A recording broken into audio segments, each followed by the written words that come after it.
ఒక్క డైలాగ్ని మళ్ళీ ఈ పాటతో మళ్ళీ లేపి ఆయనకి ఊపిరి పోసారు. అంటే ఇప్పుడు ఎట్లా చెప్పాలంటే ఆరిపోయే దీపానికి ఎలుగు ఎక్కువ అంటారు కదా. సో అట్లాగే ఇప్పుడు మా బాబాయ్కి అయిపోయిన కండిషన్లో ఈ రోజున మళ్ళీ ఆ పాటతో పైకి అయిపోయితే వచ్చింది. చాలా అంటే చాలా హ్యాపీగా ఉంది.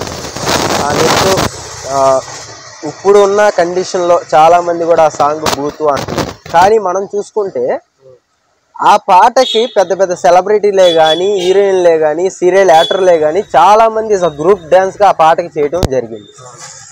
అదొక ఫేక్ బూత్ అంటే ఎవరన్నా చేస్తారా? చేయరు.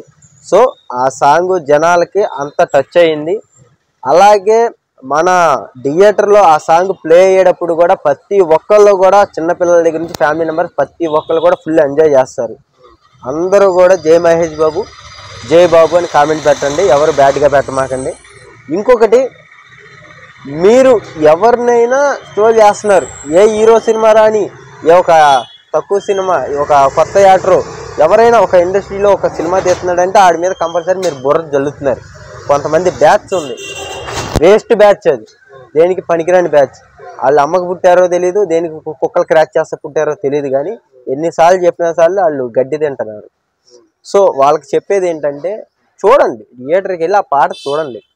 అక్కడ ఆయన వార్డ్ మొత్తం ఒక బూత్ ఉంది లేదంటలా, అది ఆ పాటలో పెట్టలా. కుర్చీ మడత పెడితే బస్ అంతవరకే.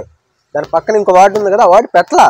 మీరు ఎందుకు అంత షుగర్ పేషెంట్ లాగా కంగారు ముందే వచ్చేసి అందులో ఏదో బూత్ ఉంది అని ఎందుకు అలా ఎగిరిపోతారు? చూడండి, ముందు థియేటర్లోకి వెళ్ళి ప్లే అయిన తర్వాత అప్పుడు బరాబర్ మాట్లాడండి. ఏం దొరకట్లా మీకు ఎవడమైతే చెయ్యాలో. మహేష్ బాబు ఫ్యాన్స్కి తెలిసిందంటే